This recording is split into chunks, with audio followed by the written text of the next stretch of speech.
안녕하세요. 사연에 빠지다의 DJ 이민영입니다.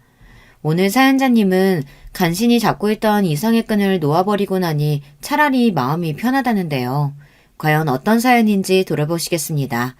오늘도 두 가지 사연 준비되어 있는데요. 끝까지 들어주실 거죠? 그럼 오늘의 사연 바로 시작할게요. 안녕하세요. 저는 40대 초반 남자입니다. 저는 결혼한 지 이제 3년 된 유부남이에요. 저와 아내 사이에는 이제 돌도 안 된 아들이 하나 있습니다. 사실 저는 아이를 낳고 싶지 않았어요. 아내와 결혼하기는 했지만 아내와 결혼해 사는 2년 동안 과연 우리가 아이를 낳고도 잘 살 수 있을까 걱정됐거든요. 아내와 저는 하나부터 열까지 맞는 게 하나도 없었어요. 입맛, 취미, 취향 등 어느 것 하나 비슷한 게 없었습니다. 사실 저와 아내는 연애로 만난 건 아니고 소개로 만났습니다. 제가 전 여자친구와 헤어진 지 얼마 되지 않아 이별의 아픔에 잠겨 있었는데 대기업에 다니는 사촌형이 본인 직장 동료라면서 소개했어요. 얼굴도 예쁜데 집안도 좋고 성격도 시원시원하다고요. 전 여자친구와 헤어진 지 얼마 되지 않아 사실 저는 여자를 만날 생각이 전혀 없었는데 아버지의 성화에 어쩔 수 없이 소개를 받았습니다. 사촌형 회사면 대기업인데 왜 대기업 다니는 여자를 마다하냐면서요. 요즘 세상에 대기업 다니는 여자라고 하면 두 팔 벌려 환영을 해야지. 네가 뭔데 싫다고 튕기냐 튕기기를. 아버지 때문에 여자친구랑 헤어진 지 얼마 되지도 않았는데 갑자기 무슨 소개팅이에요.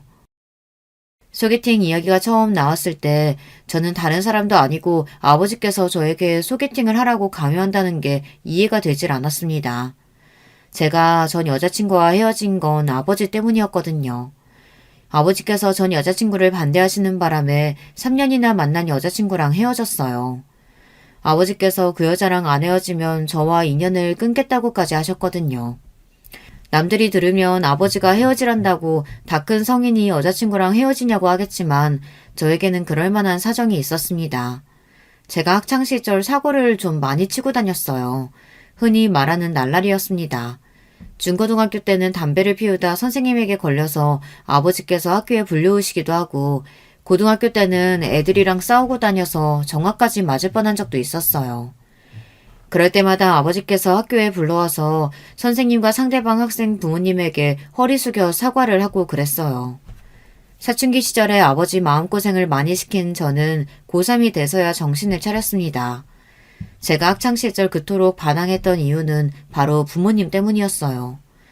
중학교에 들어가기 직전 어머니와 아버지께서 이혼하셨어요. 그런데 아버지는 저에게 어머니와 이혼한 이유조차 설명해주지 않으시고 어머니를 집에서 내쫓으셨습니다. 저는 엄마가 그리울 때마다 아버지를 원망했습니다. 그 일로 아버지와 사이가 벌어져 중고등학교 시절 내내 아버지에게 반항했습니다. 그런데 고3 여름방학 때 아버지께서 장기간 출장을 가시면서 저를 근처에 사시던 할머니와 고모에게 부탁하셨어요. 밥이라도 좀 챙겨주라고요. 저는 고모고 할머니고 다 귀찮아서 집에서 일절 밥을 먹지 않았습니다.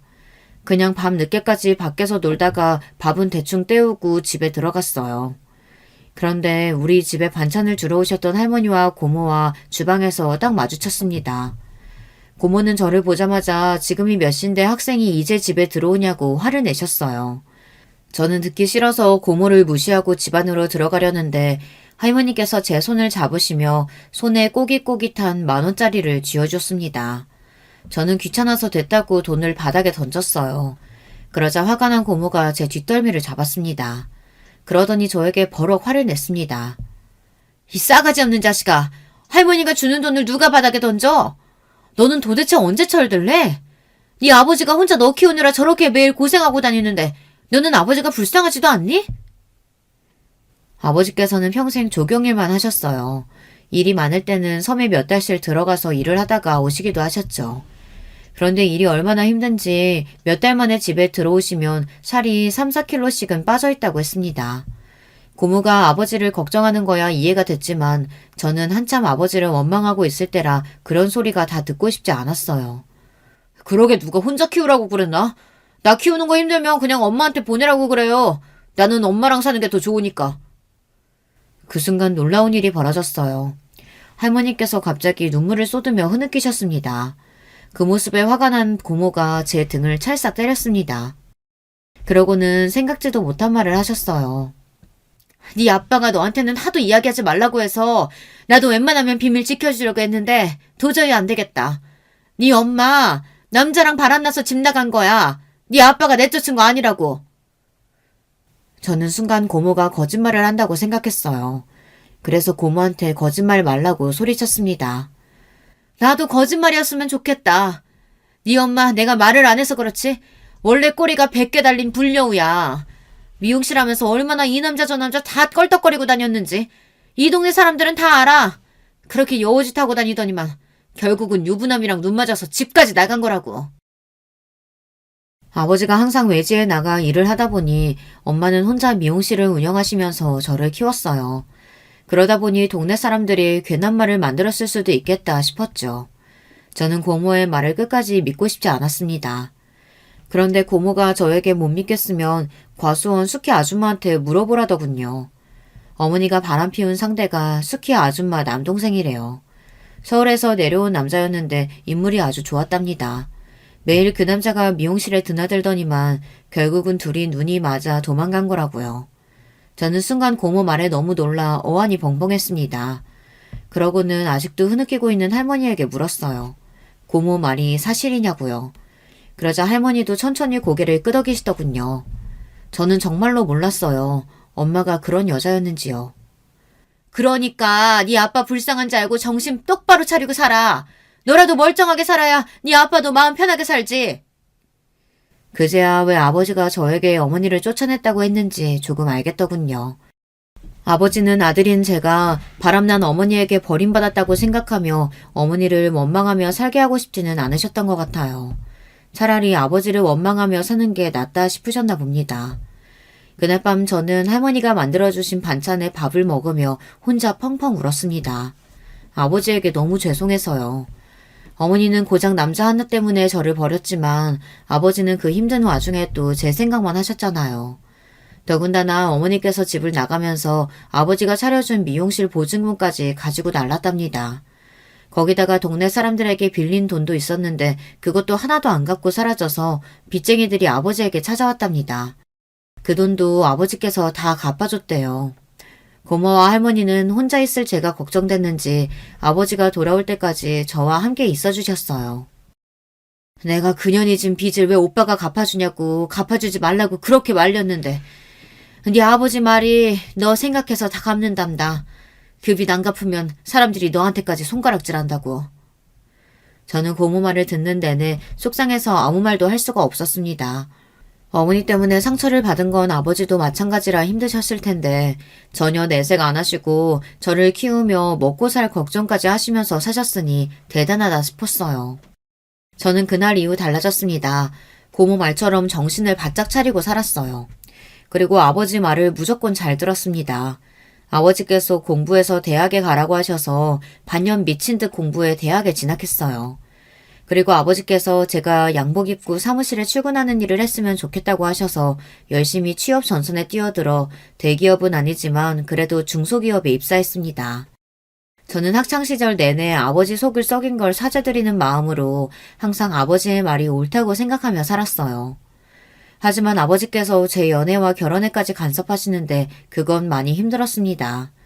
제가 직장 생활을 하며 3년이나 사귄 여자친구가 있었는데 그 여자친구가 미용실에서 일하는 미용사라는 이유만으로 헤어지라고 하셨어요. 너는 네 엄마가 나한테 어떻게 했는지 뻔히 다 알면서 미용사를 만나고 싶어? 나는 다른 건 다 괜찮아도 절대 미용실에서 일하는 애는 우리 집 며느리로 안 돼. 내 눈에 흙이 들어가도 절대 안 돼. 아빠, 그런 억지가 어딨어요. 수진이는 엄마랑 달라. 우리 수진이가 얼마나 착하고 마음씨가 고운데. 제발 한 번만 우리 수진이 만나보고 허락을 하든 안 하든 하세요. 제가 억지로라도 여자친구를 보여주고 싶어 집에도 몇 번 데리고 갔는데 아버지는 여자친구를 쳐다보지도 않았어요. 여자친구가 아버지와 가까워지고 싶어서 선물도 사서 집에 놀러오고 맛있는 음식을 만들어 오기도 했는데 아버지는 끝까지 저와의 교제를 허락하지 않았습니다. 아버지는 제 여자친구의 모든 게 다 마음에 안 든답니다. 제 여자친구가 한부모 가정에서 자란 것도 싫고 예쁘고 싹싹한 것까지 다 싫답니다. 여자가 인물 좋고 싹싹해봐야 나가서 딴짓이나 하고 다니지. 결혼할 여자는 무조건 똑똑하고 집안도 좋고 겉과 속이 같은 애여야 해. 집안이 탄탄한 집에서 자라야 가정교육 잘 받아서 허튼 짓을 안 하지. 예전에는 몰랐는데 아무래도 어머니에게 받은 상처가 아버지에게는 아직 남아있는지 아버지는 여자에 대한 트라우마가 있는 것 같았어요. 어머니께서 어릴 때 부모에게 버려져서 고아로 자랐거든요. 아버지는 툭하면 어머니가 부모 없이 자라 가정교육을 제대로 못 받아 그렇게 지조 없이 산 거라고 했습니다. 그리고 아버지께서 저에게 귀에 못이 박히게 하신 말씀이 있어요. 남자가 여자에게 당하지 않으려면 마음에 현혹되면 안 되고 똑똑하고 집안 좋은 여자를 만나야 한다고 했어요. 저는 결국 3년이나 만난 여자친구와 헤어져야 했습니다. 저는 결혼하지 못하더라도 여자친구와 헤어지고 싶지는 않았지만 더 만남을 이어갈 수가 없었어요. 저는 아버지 모르게라도 여자친구를 더 만나고 싶다고 했지만 여자친구가 더는 저와 못 만나겠다고 했어요. 나도 우리 엄마한테는 귀한 자식인데 아버님한테 자꾸 한부모 가정이라고 나더러 가정교육 못 받았다고 하시는 것도 서럽고 내 직업이 미용사라 마음에 안 드신다고 하는 것도 너무 힘들어. 나도 자존심이라는 게 있는데 더는 자기랑 못 만나겠어. 아마 제가 여자친구라도 저 같은 남자랑은 헤어지자고 했을 거예요. 제가 대단히 잘났거나 우리 집안이 대단하지도 않은데 말도 안 되는 소리를 하며 교제 자체를 반대하니 자존심이 상하는 게 당연하겠죠. 할 수 없이 저는 여자친구를 보내줘야 했습니다. 아버지는 저와 여자친구를 헤어지게 한 장본인이면서 저에게 소개팅하라고 강요하신 거예요. 대기업 다니는 사촌 형이 소개했으면 무조건 믿을 만한 사람이라고 잘해보라고 하셨죠. 그런데 저도 저인 게 속으로는 분명 소개팅이 내키지 않으면서 아버지가 시키시니 도저히 끝까지 거절할 수가 없었어요. 저는 지금까지도 믿기지 않지만 그 당시에 사촌형이 소개한 여자와 소개팅을 하고 결혼까지 했습니다. 결혼이라는 게 참 이상하더군요. 양가에서 정신없이 몰아붙이니 어느새 저는 결혼식장에 들어가고 있었어요. 아내는 사촌형 말대로 얼굴도 예쁘고 능력도 있고 성격도 시원시원했어요. 아내는 부잣집 외동딸이었습니다. 장인어른이 사업을 하셔서 자수성가하신 분이에요. 본인만의 철학이 확고하신 분이셨죠. 사실 소개팅하고 얼마 되지 않아 아내가 먼저 저에게 사귀자고 했어요. 저에게 첫눈에 반했다고요. 저는 아내의 솔직하고 당당한 성격이 좋아서 그러자고 했습니다. 그런데 아내는 사귀자마자 곧바로 자기 부모님께 저를 소개했습니다. 장인 장모님께서 제가 마음에 들지 않는다는 티를 팍팍 내셨거든요. 사실 그럴 만도 했죠. 아내는 어릴 때부터 경제적으로 유복하게 자랐고 직장도 대기업에 다니고 있었으니까요. 반면에 저는 집안도 보통인데다가 대학도 전문대고 직장도 아내보다 작은 회사에 다니고 있었으니 내세울 만한 게 없기는 했습니다. 사실 자네 조건만 들었을 때는 영 마음에 안 들어서 소개 안 받는다 그랬네. 근데 어쩌겠나. 하나뿐인 내 딸이 자네 아니면 결혼을 안 한다는데. 아무리 촌 출신이라고 해도 그렇지. 이왕 서울에 올라온 거 공부 좀 더 해서 4년제라도 나왔으면 좀 좋아. 그래야 너희 아빠 회사에라도 낙하산으로 넣어주지. 저는 마치 드라마 속에 들어와 있는 것 같았습니다. 재벌집 사위 면접이라도 보는 줄 알았어요. 그리고 그 순간 전 여자친구의 마음이 단번에 이해가 됐습니다. 전 여자친구가 우리 아버지를 만날 때마다 얼마나 힘들었을지를 생각하니 다시 또 미안하고 마음이 좋지 않았어요. 제가 많이 부족하지만 그래도 조금만 너그러운 마음으로 지켜봐 주시면 앞으로 더 믿음직한 모습 보여드리겠습니다. 저는 애써 좋은 말로 포장해서 제 자존심을 지켰습니다. 그리고 바로 반년 뒤에 결혼했어요. 이런 말하면 아내는 당연히 서운하겠지만 당시에 저는 아내가 아니었어도 결혼했을 거예요. 이미 제가 좋아하던 여자친구와는 헤어진 상태였으니 누구라도 상관없었어요. 더군다나 아버지가 나이가 찼으니 좋은 여자 있을 때 빨리 결혼하라고 하셨거든요. 저는 어쩌면 차라리 잘 됐는지도 모르겠다 생각했습니다. 아버지께서 마음에 들어 하시는 여자와 결혼해 살면 평생 아버지와 싸울 일은 없겠다 싶었거든요. 그런데 살다 보니 제가 얼마나 바보 같은 결정을 한 건지 뼈저리게 느꼈습니다. 조건이 좋고 타이밍이 맞는다고 해서 결혼 생활이 행복한 건 아니더라고요. 아내와 결혼한 이후 제 인생은 180도 달라졌습니다. 아내는 제 모든 게 좋다며 결혼하자고 조르더니 막상 결혼하고 나서는 저를 둘러싼 모든 걸 다 싫어하기 시작했어요. 한 번은 이런 적이 있었습니다. 제가 회사에 일이 많아서 야근을 자주 했어요. 저는 아내도 일하는 사람이니 당연히 야근이나 회식 같은 건 이해해 줄 줄 알았습니다. 그런데 아내는 말도 안 되는 거를 가지고 꼬투리를 잡고 사람을 피곤하게 했어요. 거기다가 제가 본인이 다니는 회사보다 작은 회사에 다닌다고 대놓고 무시했습니다. 코딱지만한 회사가 월급도 쥐꼬리만큼 주면서 사람을 왜 그렇게 부려대는 건데?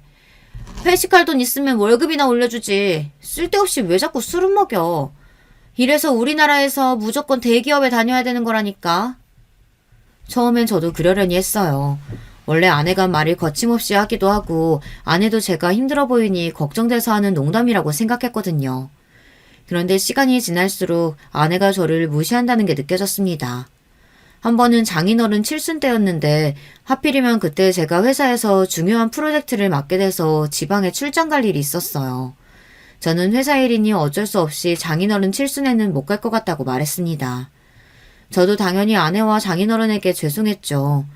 그래서 출장 가기 전에 미리 들려 식사 대접도 하고 선물도 할 생각이었습니다. 그런데 아내는 말도 안 되는 소리를 했어요. 자기, 그냥 회사 그만두면 안 돼? 대단한 회사도 아닌데 가족 행사도 참석 못하게 하는 회사를 뭐하러 다녀? 저는 순간 제 두 귀를 의심했습니다. 정말 아내가 진심으로 하는 말이 맞나 싶어서요. 저는 당연히 농담으로 하는 말이겠거니 하고 넘겼습니다. 그런데 아내의 말은 농담이 아니더군요. 제가 출장 가기 전에 장인어른께서 좋아하시는 술이랑 용돈을 챙겨 처가에 갔습니다. 그런데 장인어른도 아내와 똑같은 소리를 하셨어요. 자네는 구멍가게 같은 그런 회사를 꼭 다녀야겠나? 내가 자네 자존심 상할까봐 지금까지 말은 안 했는데 내 친구들 사위 중에 중소기업 다니는 사위는 자네밖에 없어. 내가 마음 같아서는 내 회사에 자리라도 하나 만들어주고 싶은데 자네가 내세울 만한 게 뭐가 있어야지 말이야.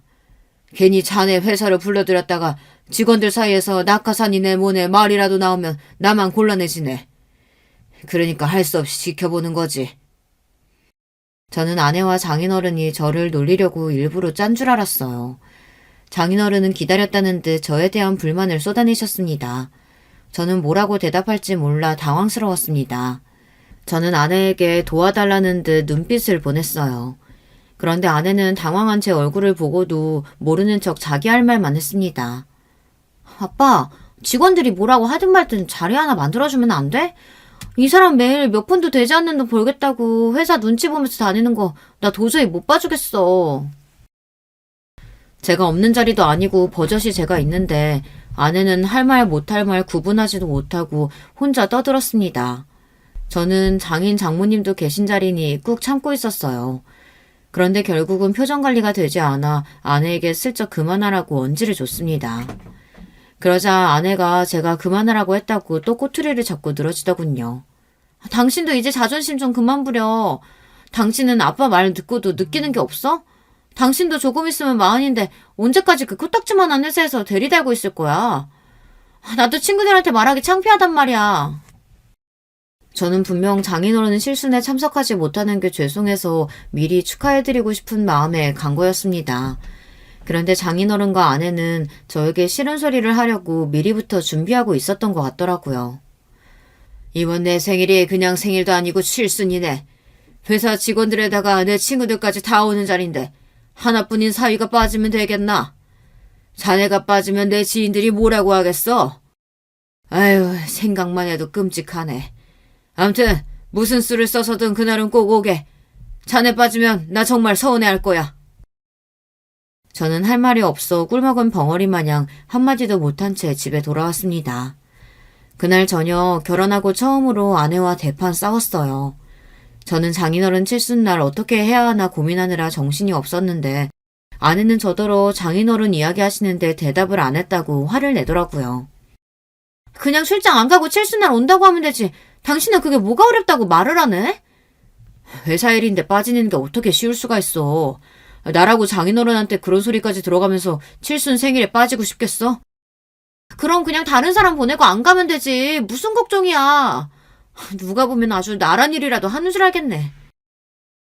아내는 제 마음도 모르고 제가 유난을 떠는 것처럼 말했습니다. 저는 날이 갈수록 더 말이 통하지 않는 아내 때문에 힘들 때가 한두 번이 아니었어요. 아내는 그 이후로도 저를 수시로 무시했어요. 명절 때도 본인은 명절 보너스에 선물에 식사권까지 회사에서 주는 혜택이 많은데 우리 회사는 떡값도 안 주고 꼴랑 필요도 없는 선물 세트 하나 준다고 비웃었죠.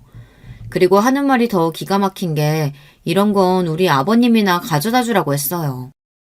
아버님 돈 아깝다고 샴푸랑 치약도 아껴 쓰시는데 이거 갖다 드리면 엄청 좋아하시겠네. 아내는 아무 생각 없이 하는 말이겠지만 듣다 보면 은근 기분이 상했어요. 저도 아내가 하는 행동마다 일일이 지적하다 보면 항상 싸우게 되니 웬만한 건 참고 넘어갔습니다. 그런데 바보 같은 저에게도 절대 참을 수 없는 게 있었어요. 아버지가 계신 앞에서 저를 무시하거나 아버지를 만만하게 대하는 건 절대 그냥 넘어갈 수 없었죠. 그날은 장인어른 칠순날이었습니다. 저는 결국 출장을 다른 직원에게 부탁하고 장인어른 칠순에 갔습니다. 저희 아버지께서 장인어른 칠순에 오겠다고 하셔서 도무지 제가 빠질 수가 없었어요. 물론 장인어른이 몇 번씩이나 본인 칠순에 올 거냐고 확인 전화를 하기도 하셔서 제가 모르는 척 하고 있을 수가 없었죠. 그런데 그냥 빠질 걸 그랬습니다. 저는 처가 사람들과 아내의 행동에 기분이 상해서 몇 번이나 자리를 박차고 나올 뻔했어요. 시작은 사소한 질문에서 시작됐습니다. 장인어른 지인분이 저와 아내를 보고 결혼한 지 꽤 됐는데 왜 아직 아이를 갖지 않냐고 물었습니다. 저를 닮은 아들이면 잘생겨서 좋을 것 같다고요. 그러자 장인어른께서 나서서 굳이 하지 않아도 될 말을 하셨어요. 남자가 인물만 좋으면 뭐래? 우리 사이 닮으면 애가 머리도 영 나쁘고 변변치 않아서 뒤치다꺼리 하느라 내 딸만 고생할 텐데. 닮으려면 무조건 우리 집안을 닮아야지. 저희 아버지까지 계신 자리에서 집안까지 운운하며 이야기하시니 저는 절로 얼굴이 붉어졌습니다. 도저히 아버지 얼굴을 볼 낯이 없었어요. 그런데 아버지께서 그 말에 맞장구까지 치시더군요. 손주든 손녀든 무조건 우리 며느리 닮아야 하죠. 그래야 얼굴도 예쁘고 똑똑하고 얼마나 좋겠어요. 아버지 마음을 모를 리 없는 저는 속상해서 한숨이 절로 나왔습니다. 장인어른 칠순이 끝나고 바로 부산에 내려가신다는 아버지를 배웅하는데 저는 내내 마음이 좋지 않아 아버지에게 괜히 죄송하다고 했습니다. 그러자 아버지는 제 마음을 다 아신다는 듯 제 손을 잡았습니다. 오랜만에 서울 구경해서 너무 좋은데 뭐가 미안해. 아버지는 너만 잘 사면 그거로 됐어. 힘들어도 장인 장모한테 잘해. 아버지는 항상 저를 볼 때마다 처가에 잘하라는 소리만 하셨습니다. 저는 그 소리를 듣는 것도 싫었어요. 사실 아내는 저와 다르게 시댁이라고 신경 쓰는 게 하나도 없어요. 부산에 아버지랑 할머니가 계신데도 명절마다 아버지가 서울에서 멀다고 오지 말라고 하면 정말 안 가려고 했습니다. 제가 억지로 끌고 가야 1년에 한두 번 가는 게 다였습니다. 더군다나 한 번은 아내가 친구랑 통화하는 소리를 들었는데 그 내용이 기가 막히더라고요. 아, 너 명절 때마다 시댁 가느라 너무 힘들겠다. 난 우리 시어머니가 진작 바람나서 도망가는 바람에 시어머니가 안 계시잖아. 시아버지도 내 눈치 보느라 오라고도 안 하니까 너무 좋아. 아내도 별 생각 없이 친구랑 하는 이야기겠지만 저는 슬슬 아내의 그 생각 없이 하는 말에 지쳐갔습니다. 30도 훌쩍 넘은 여자가 어쩜 저렇게 생각 없이 말을 하는지 모르겠어요. 그러던 중 믿을 수 없는 일이 벌어졌습니다. 저희 아버지께서 갑작스럽게 사고를 당하셨어요. 명절을 얼마 남기지 않고 급하게 끝내야 할 일이 있어서 아버지께서 무리해서 일하시다가 사다리에서 떨어지셨나 보더군요. 머리를 심하게 다쳐서 큰 병원으로 갔는데 바로 수술을 해야 한다고 해서 급하게 머리 수술을 하셨더라고요. 저는 고모에게 연락을 받고 놀라 바로 부산으로 내려갔습니다. 그런데 병원에서 수술 경과가 좋지 않다고 마음의 준비를 하라고 했어요. 저는 가슴이 철렁 내려앉는 것만 같았습니다. 저는 다행히 휴가 기간이라 아버지 곁에 있었어요. 아무래도 아버지께서 상황이 좋지 않으니 저는 아내에게 연락했습니다. 아내도 부산에 내려오는 게 좋을 것 같다고 했어요. 그런데 아내가 대뜸 하는 말이 어처구니가 없었어요. 설마 자기 잊은 거야? 내일 엄마 아빠랑 필리핀 골프 여행 가기로 했잖아. 오늘 저녁에는 올라와야지. 아내는 이 정도로 말귀를 못 알아듣는데 도무지 어떻게 대기업에 들어간 건지 모르겠어요.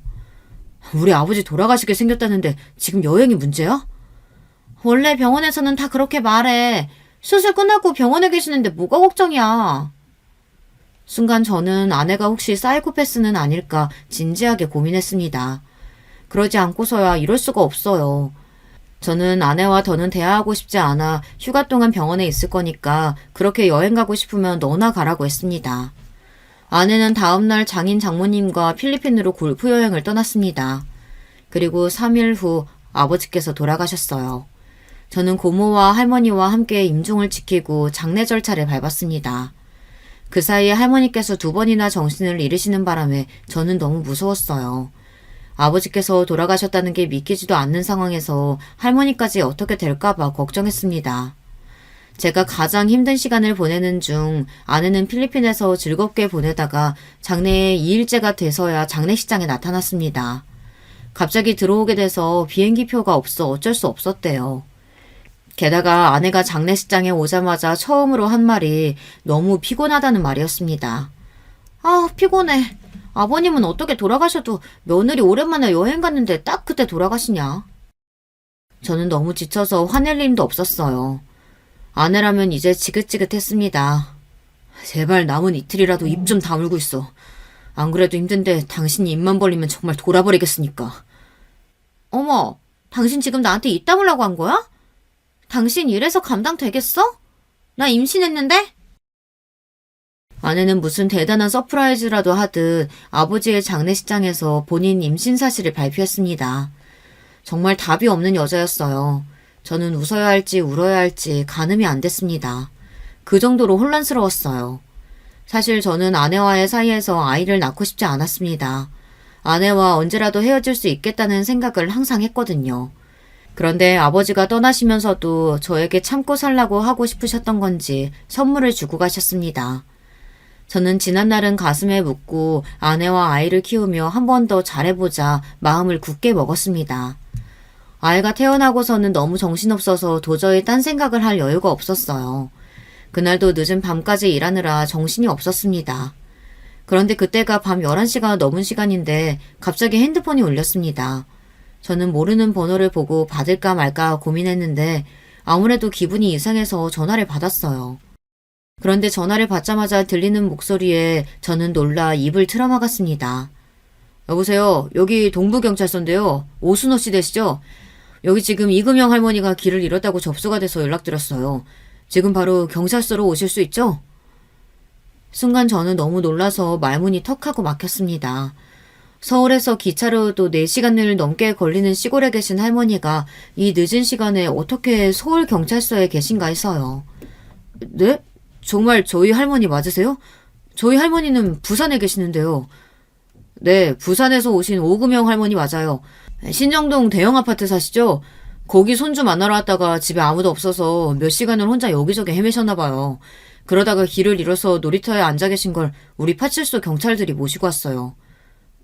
집에 아무도 없었다고요? 그럴 리가 없는데. 제 아내가 아이가 어려서 집에 같이 있거든요. 저는 너무 당황하고 놀라서 핸드폰을 든 채 횡설수설 했습니다. 요즘 젊은 며느리들 시골에서 올라온 시어머니 귀찮다고 문 안 열어줘서 그냥 내려가는 분들 원래 많아요. 아무튼 할머니 짐도 많으시고 많이 피곤해 하시니까 빨리 와서 모시고 가세요. 경찰관은 원래 이런 일이 많다고 별일 아니라는 듯 이야기했지만 저는 도무지 이 상황이 믿기지 않았습니다. 저는 곧바로 일을 마치고 전화가 걸려온 파출소로 향했습니다. 파출소로 가는 길에 아내에게 전화했어요. 혹시나 하는 마음에 할머니가 집에 왔었다는데 오늘 외출했었느냐고 물었어요. 그러자 아내가 너무 당당하게 하는 말이 기가 막혔습니다. 아니, 내가 나가긴 어딜 나가. 애 보느라 힘들어 죽겠는데. 당신 할머니가 연락도 안 하고 집에 왔길래 귀찮아서 그냥 집에 없는 척했어. 순간 저는 제 두 귀를 의심했습니다. 경찰관 말이 사실이었어요. 정말 제 아내가 할머니 오신 걸 보고도 없는 척 문을 열어주지 않은 거예요. 저는 너무 화가 나서 도무지 참을 수가 없었습니다. 당신 제정신이야? 우리 할머니 부산에서부터 혼자 집까지 혼자 기차 타고 버스 타고 5시간을 올라온 거야. 그런데 어떻게 연락 좀 안 하고 왔다고 문도 안 열어줄 수가 있어? 할머니 혼자 기다리다 지쳐서 여기저기 돌아다니시다 길 잃어서 지금 경찰서라잖아. 저는 혼자 문 앞에서 벌벌 떨었을 할머니를 생각하니 눈물이 왈칵했어요. 그런데도 아내는 사람이 맞기는 한 건지 뻔뻔한 소리를 해댔습니다. 끝까지 본인은 잘못이 없다네요. 그러니까 5시간이나 서울에 오는 동안 전화 한 통을 어떻게 안 하시냐고. 그리고 이 집은 엄연히 우리 집인데 내가 초대하지 않았는데 무턱대고 오신 분한테 무조건 문을 열어줘야 되는 거야? 난 도저히 이해가 안 되는데. 우리 할머니가 남이야? 초대받아야만 손주 내 집 오게? 그리고 아무리 싫었어도 날씨가 이렇게 추운데 몇 시간을 할머니 혼자 복도에 계시게 놔둘 수가 있어? 당신이 그러고도 사람이야? 나야 사람 없는 줄 알면 당연히 그냥 돌아가실 줄 알았지. 거기서 계속 기다리실 줄 알았나? 아내는 당연히 할머니가 부산으로 돌아가실 줄 알고 애를 재우다가 그냥 같이 잠이 들었답니다. 그래서 할머니가 밖에 계신지 전혀 몰랐대요. 아내가 아무리 개념 없고 자기밖에 모르는 여자라고 해도 나이도 먹을 대로 먹은 성인인데다가 자기 배 아파 자식도 낳은 부모이니 도리는 아는 사람이라고 생각했습니다. 그런데 제가 너무 많은 걸 바랬나 봐요. 아내는 기본이 아니라 아예 사람으로서 도리를 저버린 인간이었습니다. 87세 연세에 부산에서 혼자 서울까지 올라오신 할머니를 집에 있으면서도 문을 안 열어주고 몇 시간을 모르는 척 했답니다. 더군다나 그리고 본인은 잠까지 잤대요. 저는 온몸에 소름이 돋았습니다. 제가 어쩌다 이런 악마 같은 여자와 결혼하게 됐는지 후회가 됐어요. 지금 경찰서로 가고 있으니까 할머니 모시고 집으로 갈 거야. 그러니까 지금 당장 할머니 드실 거랑 주무실 방 준비해. 저는 마지막 인내심을 간신히 붙잡으며 아내에게 이야기했습니다. 그런데 아내는 아직도 정신이 없었어요. 할머니를 왜 우리 집에 데리고 와? 그냥 근처 모텔방 잡아드리면 되지. 순간 간신히 붙잡고 있던 제 이성은 파사삭 끊어지고 말았습니다. 이제 더는 참을 수 없었어요. 모텔? 너 정말 최악이구나. 저는 이대로 아내와 계속 이야기하다간 저까지 미쳐버릴 것 같아 전화를 끊어버렸습니다. 저는 경찰서에 도착하자마자 할머니의 상태부터 확인했습니다.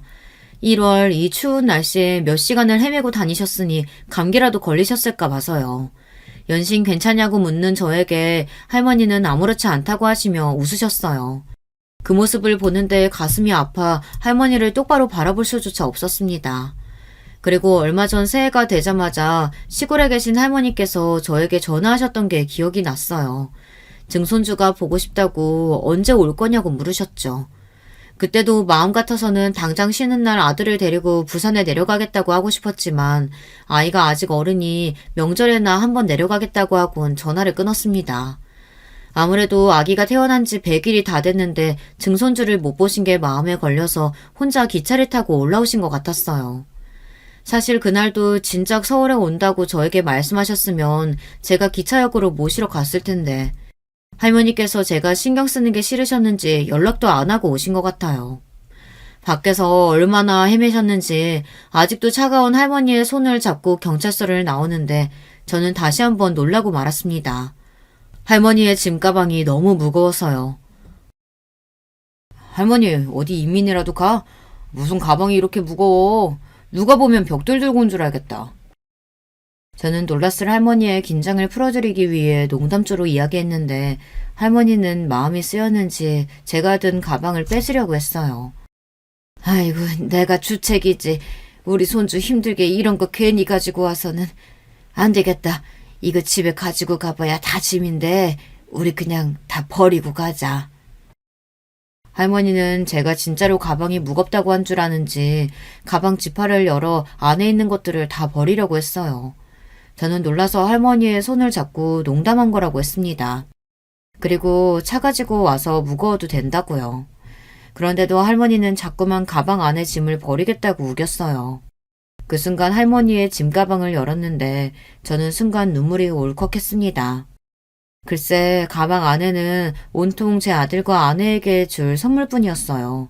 100일 떡을 잔뜩 해서 하나하나 포장한 박스와 출산한 아내를 위한 녹용을 상자째 가방에 넣고 왔더라고요. 그걸 보는데 저는 아내에게 더 화가 났습니다. 이 정도로 본인을 걱정하고 생각해서 온 할머니를 어떻게 그렇게 매몰차게 쫓아낼 수가 있는 건지 도무지 이해해보려고 해도 이해할 수가 없었어요. 저는 그 순간 오만 가지 생각이 들었습니다. 진심으로 아내한테 정이 뚝 떨어졌어요. 저희 아버지가 돌아가실 때 아내가 했던 말이나 행동도 아직도 마음에 남아있는데 할머니에게까지 이러는 모습을 보니 제가 과연 아내와 살 수 있을까 싶더라고요. 그리고 할머니를 모시고 집에 들어가자마자 저는 아내와 이혼하기로 굳게 마음먹었습니다. 글쎄 제가 음식도 준비해두고 이불도 준비하라고 했는데 아무것도 하지 않고 온 집에 불을 다 끄고 자고 있더라고요. 심지어 안방문까지 잠그고요. 저는 이제 화도 나질 않았습니다. 기가 막혀서 오히려 웃음이 났어요. 저는 애써 할머니가 걱정하실까봐 아내가 애를 재우고 있는 것 같다고 시간도 늦었으니 증손주는 내일 보고 먼저 좀 주무시라고 했습니다. 저는 작은 방에 할머니를 재워드리고 비상열쇠를 꺼내 안방 문을 열었습니다. 그리고 아내를 흔들어 깨웠어요. 저는 태어나서 그날처럼 화가 났던 순간이 없었습니다. 정말 마음 같아서는 아내도 짐짝처럼 들어서 문 밖으로 내쫓고 싶었어요. 너도 똑같이 당해보라고요.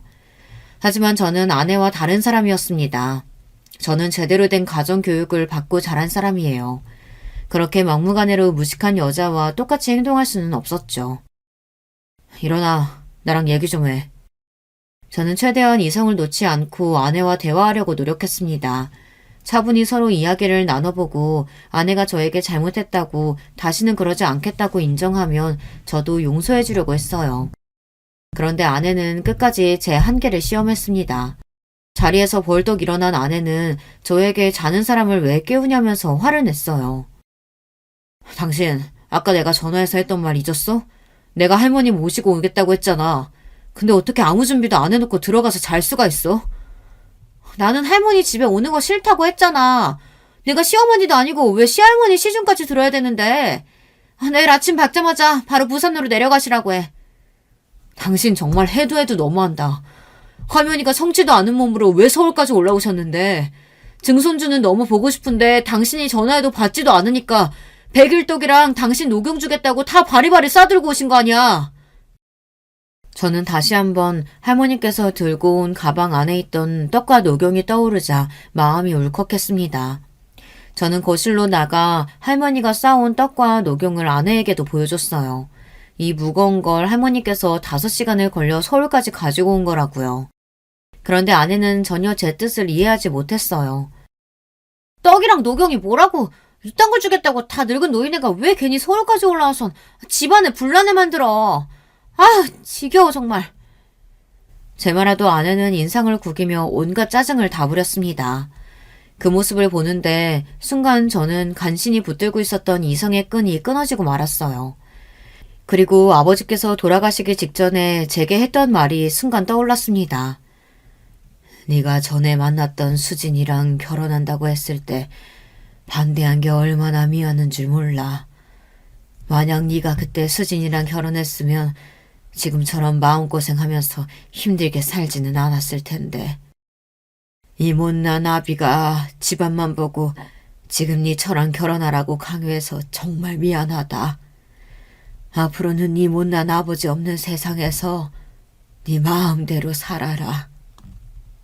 아버지는 돌아가시기 직전 지금까지 당신의 생각을 저에게 강요하며 살았다며 미안하다고 사과하셨어요. 그때는 아버지의 말이 무슨 소리인가 싶었는데 이제는 확실히 알았습니다. 아버지의 말씀이 맞았어요. 제가 지금의 아내와 결혼해서 아이까지 낳은 마당에 할 소리는 아니지만 만약 아내와 결혼하지 않았다면 지금보다 훨씬 더 행복하게 살았을 거예요. 아내와의 결혼 생활은 하루도 마음 편할 날이 없었거든요. 저는 머릿속으로는 많은 생각이 들었지만 이미 시간이 늦었으니 아내에게 들어가 자라고 했습니다. 저는 할머니와 자겠다고요. 제가 할머니와 자겠다는 것도 아내는 마음에 들지 않은 눈치였지만 저는 아내의 눈치를 보면서 살고 싶지 않았어요. 저는 아내를 떼어내기 위한 복수를 준비했습니다. 그리고 아내가 가장 무서워하는 방법을 생각해냈죠. 며칠 뒤 시사 고발하는 프로에 장인어른이 나왔습니다. 물론 장인어른 얼굴과 회사 이름은 모자이크 처리되어 방송됐지만 같은 업종에 있는 사람들은 충분히 알 수 있을 정도였죠. 제가 시아버지 회사를 방송에 고발했습니다. 최근 대기업의 오너의 갑질로 인한 사건 사고가 끊이질 않았었는데요. 과연 갑질이라는 게 대기업 오너에게만 해당되는 일일까요? 조사 결과 그렇지 않았습니다. 대기업 오너들이야 사생활 문제나 갑질 논란이 퍼지면 주가나 이미지 손상에 큰 타격을 주기 때문에 조심하는 분위기지만 중소기업들은 그렇지 않았습니다. 아직도 회사 내에 갑질이나 불평등 계약이 존재하고 있었습니다. 저는 방송에 제보할 때 장인어른의 회사를 꼭 중소기업이라고 명시해달라고 했습니다. 장인어른이 운영하시는 회사가 결코 작은 구멍가게는 아니지만 그렇다고 대기업도 아니에요. 제가 근무하는 회사와 규모가 크게 차이나지 않았습니다. 오히려 업계에서는 제가 근무하는 회사가 더 위상이 높아요. 그런데도 장인어른은 제가 다니는 회사는 본인이 모르는 분야면서도 항상 제가 다니는 회사를 무시하면서 깎아내렸어요. 그리고 평소 제가 장인어른을 모시면서 알게 된 회사 내에 문제들이 있었는데요. 당한 사람들이 고소까지 할 정도로 큰 사건은 아니었지만 당한 사람들에게는 꽤 억울할 만한 일들이었죠. 아내나 장인어른은 부끄러운 줄도 모르고 그런 이야기들을 저에게 하고는 했어요. 이래서 사람은 열심히 공부해서 좋은 직장에 다녀야 하는 거라니까. 자기들이 다 능력이 없으니까 이런 억울한 일 당하는 거 아니야? 나는 머리 나빠서 코딱지만한 회사 다니면서 자기 회사는 육아휴직 없다고 징징거리는 애들이 제일 싫더라. 그러게 지들도 공부 좀 해서 진작 대기업까지. 반면 저는 장인어른과 아내의 이야기를 들을 때마다 속이 답답하고 제가 다 그 사람들한테 미안했어요. 그래서 며칠 전부터 장인어른에게 사람을 붙여 영상을 찍게 해 고발할 증거를 확보했습니다. 장인어른네 회사는 다른 중소기업보다 계약직 수가 많아요. 더군다나 계약직까지도 인턴 기간을 줘서 3개월이나 부려먹고 중간에 자르는 경우도 허다했습니다. 거기다가 5년 넘게 다닌 직원을 임신했다는 이유만으로 계약직으로 전환해 스스로 회사를 그만두게 한 사례도 있었습니다. 그리고 장인어른이 본인의 지위를 이용해서 거래처나 직원들에게 갑질을 한 내용은 셀 수도 없이 많았어요. 그 내용을 아주 일목요연하게 정리해서 저는 방송국에 제보했습니다. 제 생각대로 방송의 여파는 컸어요. 20분 간신히 나온 방송 이후 방송에 나온 내용 말고도 본인이 피해자라며 장인어른 회사에서 당한 불이익을 고발하는 댓글이 방송국 홈페이지에 빗발쳤습니다. 그래서 장인어른네 회사 고발 내용을 후속 방송까지 내보내겠다고 방송국에서 홍보했어요. 그날 이후 아내와 장인어른은 난리가 났습니다. 도대체 누가 이런 제보를 했는지 알아내느라 정신이 없었죠. 저는 그 사이 아내와의 이혼을 준비했습니다. 그리고 때가 됐어요. 장인어른께서 운영하시는 회사의 물건들이 모두 다 보이콧을 당하고 순식간에 반품량이 쏟아졌어요. 장인어른네 회사의 매출은 반토막이 났습니다. 거기다가 회사에서는 대표가 잘못한 일로 손해를 봤으니 책임지라는 여론이 생기기 시작했습니다. 장인어른은 꼼짝없이 대표 자리에서 물러나게 됐죠. 저는 아내와 장인어른이 제일 힘든 일을 겪는 순간 아내에게 이혼을 건넸습니다. 그러자 아내는 노발대발 난리가 났어요. 당신 제정신이야? 우리 집 망하게 생겼다고 지금 발 빼는 거야? 내가 당신 같은 사람인 줄 알아? 난 당신네 집 망하기 전부터 당신한테 정 떨어져서 이혼하겠다고 한 사람이야. 아무리 그래도 그렇지. 지금 우리 집이 얼마나 힘든 줄 알면서 나한테 꼭 이래야겠어? 아내는 자기가 요즘 너무 힘들다며 이러지 말라고 울먹였습니다. 저는 그런 아내가 가소로웠습니다. 자식까지 낳고 산 아내인데도 우는 모습이 하나도 안쓰럽지 않았어요. 그 순간 저는 알았습니다. 정말 아내와는 끝이라는 걸요. 저는 마지막으로 정말 하고 싶었던 복수를 했습니다. 우리 아버지 돌아가셨을 때 당신 나한테 어떻게 했는지 잊었어? 우리 아버지 병원에서 오늘 내일 하시는데 당신이랑 당신 부모 나더러 동남아 골프 여행 안 따라갔다고 난리쳤잖아. 그래서 당신은 우리 아버지 돌아가시고도 이틀이나 지나서 장례식장에 나타났고 당신 아버지는 고작 그 코딱지만한 중소기업 망하는 건데 나더러 뭘 어쩌라고 이래. 나는 당신 아버지 회사 일에는 관심도 없으니까 당장 이혼 서류에 사인이나 해. 저는 그동안 참아왔던 말을 폭풍처럼 쏟아냈습니다. 저는 묵은 체증이 날아가듯 속이 후련해졌어요. 아내는 마치 발작이라도 난 사람처럼 몸을 떨며 제게 달려들려고 했지만 저는 무시했어요. 그러고는 집을 부동산에 내놓고 회사에 휴가를 내고 아들을 데리고 할머니가 계신 부산으로 내려왔습니다. 아내와 장인어른 장모님까지 하루에 수십 통씩 전화가 왔지만 저는 받지 않았습니다. 저는 경찰서에서 할머니를 모시고 집에 왔던 그날부터 이미 마음을 먹은 일이기 때문에 제 마음 정리는 이미 끝났어요. 저는 그 집 사람들과는 할 말이 없었습니다. 저는 아들을 안고 바닷가를 거닐며 하늘을 올려다보고 아버지를 향해 마음속으로 속삭였습니다. 아버지, 원망은 절대 안 하니까 걱정하지 마세요. 아버지 덕분에 아버지를 꼭 닮은 아들도 제게 생겼으니까요. 할머니는 걱정하지 마세요. 제가 잘 모실게요. 저는 아직 부산에 있습니다. 아직 서울의 집도 팔리지 않았고 이혼도 소송 중이거든요. 아내가 본인은 이혼하지 않겠다고 버티고 있어요. 하지만 저는 이미 마음을 정했기 때문에 당분간 부산에 있을 생각입니다. 제가 아내를 아는데 자존심이 강한 사람이 이혼하고 싶다고 저를 끝까지 잡을 리가 없어요. 분명 자기가 먼저 더러워서 이혼해준다 하며 합의 이혼할 거예요. 장인이나 장모도 마찬가지고요. 사실 저는 아들도 갑자기 엄마와 떨어졌으니 엄마를 찾고 울면 어쩌나 생각했는데 생각보다 아들은 엄마도 찾지 않고 할머니를 잘 따라 셋이 할머니의 집에서 잘 지내고 있습니다.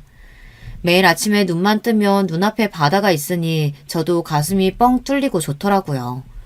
고모와 할머니는 서울에 집도 정리되고 이혼도 정리되면 차라리 부산에 내려오라고 하세요. 회사 간두고 정할 일 없으면 구모부가 하시는 횟집이 있는데 거기서 일해도 된다고요. 저는 오랜만에 가족들 품에서 편하게 지내고 있습니다. 앞으로 제가 어떻게 어디서 살게 될진 저도 모르겠지만 한 가지 확실한 건 하루라도 빨리 서울에 집이 팔려서 아내와 재산 분할이 끝나고 서류상으로도 깨끗하게 이혼남이 되는 겁니다. 이혼 확정이 되는 순간 저는 하늘을 날듯 몸이 가벼워질 것 같아요. 앞으로 아내가 얼마나 더 버틸지는 모르겠지만 저는 끝까지 할 겁니다. 꼭 이혼할 거예요. 제 이야기를 끝까지 들어주셔서 감사합니다. 저와 아들 두 남자의 앞날을 응원하는 댓글 많이 부탁드리겠습니다. 여러분에게도 항상 기분 좋은 일만 가득하시길 바랄게요. 여러분, 두 번째 사연 시작하기 전에 좋아요, 구독 꼭 눌러주실 거죠? 그럼 두 번째 사연 바로 시작합니다. 여러분 안녕하세요. 저는 70대 초반 남자입니다. 오늘은 특별한 날이라 조용히 생각을 해봤어요. 그런데 제가 살았던 인생을 되돌아보니 참 파란만장했다고 느껴지더라고요. 얼마 전에 믿기 힘든 일이 일어나기도 했습니다. 그래서 용기 내어 사연을 제보하게 됐어요. 때로는 현실이 더 영화보다 드라마보다 더 대단하잖아요. 저한테도 그런 일이 일어났습니다. 사실 어렸을 때는 저한테 이런 일이 일어날지 전혀 몰랐어요. 다들 어렸을 때는 꿈과 희망으로 가득 찬 생활을 하지 않습니까? 저는 전혀 아니었습니다. 오히려 어렸을 때가 인생에서 제일 힘든 시기였어요. 왜냐하면 어린 시절을 내내 보육원에서 보냈거든요. 저는 부모님이 누군지 얼굴도 모르고 살았습니다. 이름도 모르고 나이도 모르고 그냥 보육원 원장이 지어준 이름과 생일을 가지고 있어요. 생일도 제가 태어난 정확한 날짜가 아니고 원장이 저를 문 앞에서 주운 날이 제 생일입니다. 제가 70대니까 그 시절에는 워낙 고아가 많았어요. 저처럼 아이의 부모를 모르고 살지 않더라도 시대가 시대니까 부모와 생이별한 사람도 아주 많았습니다. 이상가족도 많았고요.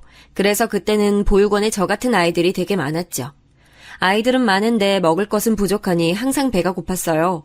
넉넉하게 배불리 먹는다는 느낌이 무엇인지도 모르고 살았습니다. 밥이 없어 감자나 고구마로 끼니를 대신하는 것은 일상이었죠.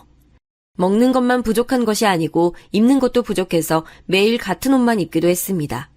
그래도 학교 가기 전에는 아무것도 모르는 나이고 보육원 안에서만 생활해서 괜찮았어요. 문제는 국민학교에 입학하고 난 뒤였습니다. 저는 보육원 아이들이 주로 가던 학교가 아니고 옆 학교로 진학하게 됐어요. 인원이 많아 그랬다고 하던데 차라리 같은 보육원 친구들이 있었으면 그래도 제가 버틸 수 있었을 거라 생각이 들어요. 학교에 갔더니 그 학교는 그래도 부모가 있는 친구들이 대부분이었습니다. 거기서 저는 완전한 이방인이었어요. 먹을 게 부족해서 항상 배고픈 상태라고 했잖아요. 그래서 저는 또래에 비해 덩치가 비교될 정도로 작았습니다. 부모도 없는데 키도 작고 보잘것없으니 얼마나 놀림의 대상이었겠어요. 그중 저를 많이 괴롭힌 친구가 있었는데 이름은 박종섭이었습니다. 아직도 그 이름이 기억나고 제 인생에서 뺄 수 없는 이름이에요. 종섭이는 저와 달리 유독 덩치가 큰 친구였습니다. 아버지가 우리 마을에 땅을 많이 가지고 있었어요.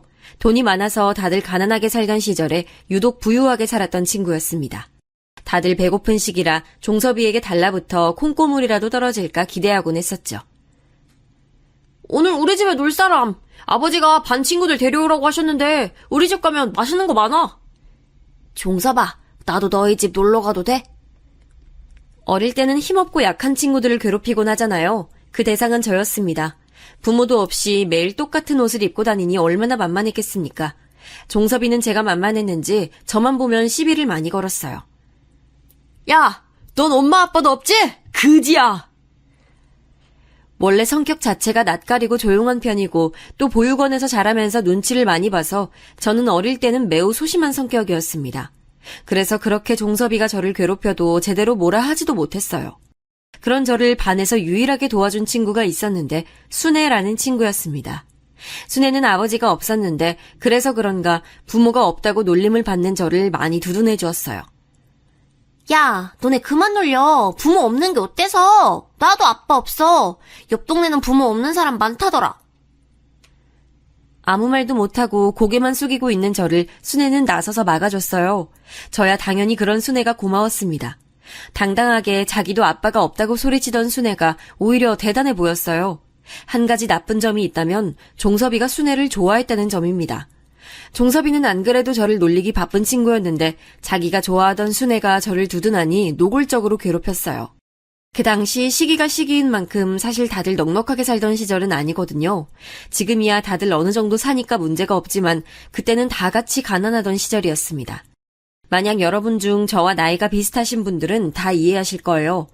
아무튼 그런데 그래도 제가 나온 학교는 다 부모는 있더라고요. 부모 없는 서러움을 저는 만 10세가 되기 전부터 알게 됐습니다. 여자애인 순애가 저를 막아주는 것도 당연히 한계가 있었죠. 그래서 꾹 참다가 정도가 심해진 어느 날 종섭이와 대놓고 교실에서 싸우게 됐습니다. 그런데 그러지 말아야 했어요. 종섭이와 싸움은 사실 체급 차이가 너무 커서 싸운 게 아니고 제가 일방적으로 당했다고 해야 하는 게 맞습니다. 어릴 때는 또 유난히 제가 몸이 약했기 때문에 종섭이는 겨우 얼굴에 상처 하나가 났을 뿐이었죠. 반면 저는 말 그대로 온몸이 상처였어요. 그렇게 교실을 뒹굴던 우리의 싸움이 어느 정도 정리되고 선생님은 종섭이 아버지와 우리 보육원 원장님을 학교로 부르셨어요. 4대 독자 우리 아들을 네가 뭔데 감히 때려? 너 뭐야? 부모도 없는 게 어디서 우리 아들한테 손을 대? 우리 아들 잘생긴 얼굴에 이게 뭐야? 아니 원장님, 보육원 애들 관리 이 정도밖에 안 되는 거예요? 진짜 너무 실망이에요. 이런 식이면 저희가 지원 더 못해드려요. 너무 실망이에요. 죄송합니다. 뭐하고 있어? 빨리 죄송하다고 해. 죄송합니다. 다시는 종섭이 안 때릴게요. 종섭이 부모님은 저를 보고 굉장히 많이 비난하셨어요.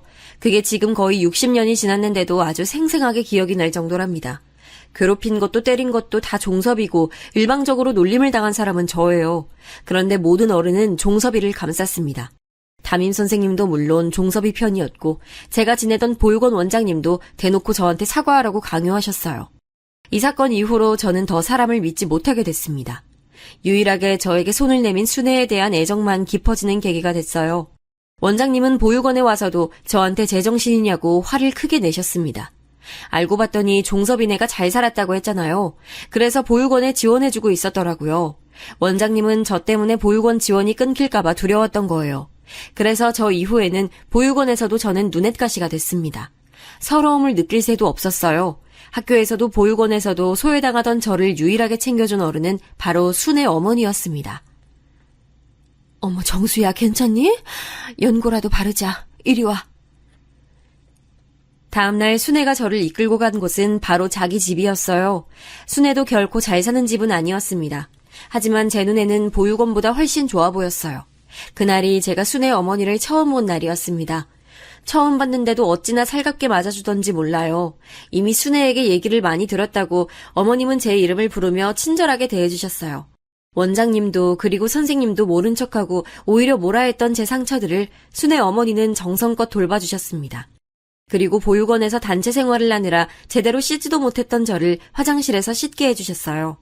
항상 배고픈 상태로 있었던 저에게 밥을 차려주셨는데 아직도 그 맛이 기억이 날 정도로 맛있었습니다.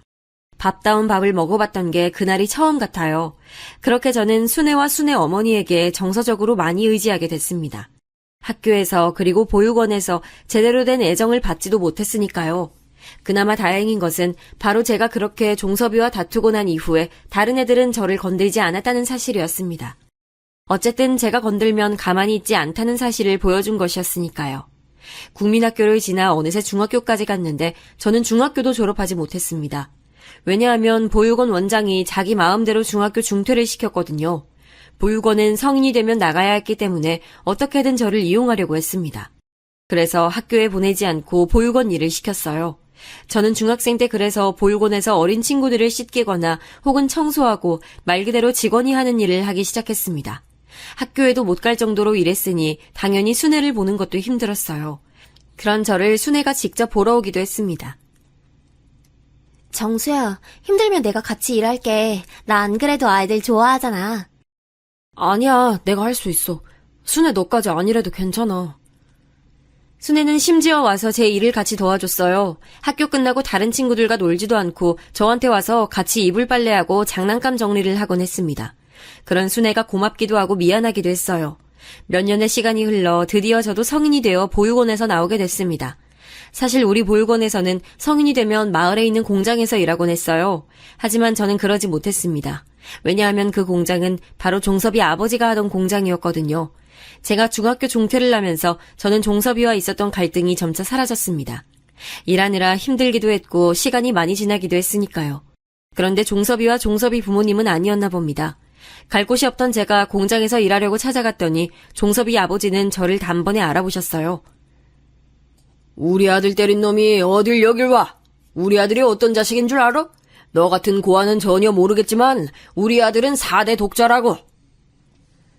저를 과연 기억할까 싶었는데 당연히 기억하더라고요. 그 공장이 유일하게 지역에서 숙식도 되는 곳이고 큰 곳이라 일자리를 구하기 좋았거든요.